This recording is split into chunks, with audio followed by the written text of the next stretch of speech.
এই যে খেলা হবে এই স্লোগান তো দিছিল শামীম ওসমান, তাই না? 24 তারিখের পরে আসো খেলবো, খেলা হবে 24 তারিখের পরে খেলা হবে। তুই তোর খালেদা জিয়া, তোর জামাত, তোর হেফাজত সব নিয়ে আমরা খেলবো। 24 তারিখের পর খেলা হবে। তো খেলা শুরু হওয়ার আগে আওয়ামী লীগেরা ভাগলো। সাহস থাকলে দেশে আয় বইলা অতি বীরত্বের সঙ্গে হেলিকপ্টারে পলাইলো তার নেতা। তাদের তীর্থভূমি ধানমন্ডি 32 নাম্বার জয় বাংলা করে দেওয়ায় ওরা এতিম। এখন ওখানে নতুন বাদ দরকার। দেখেন আমেরিকা তারা মোদির নামে স্লোগান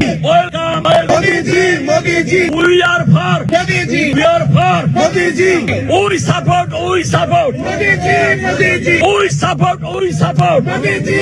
দেখেছেন শুধু স্লোগান হইলো যে মুখ ফসকে ফট করে কয়ে দিছে তা না, তারা ব্যানারও লিখে আনিছে। তার মানে এটা চিন্তা করে স্লোগান দাও। দেখেছেন দুনিয়ার কোন রাজনৈতিক দল আছে আর এক দেশের রাজনৈতিক নেতার নামে স্লোগান দেয়? আওয়ামী লীগ কি বাংলাদেশের দল না? তবে তারা কেন মোদির নামে স্লোগান দেয়? আওয়ামী লীগ কি তাইলে বাংলাদেশের দল তো না, ওরা মোদির নামে স্লোগান দেয়, ওটা ইন্ডিয়ার দল।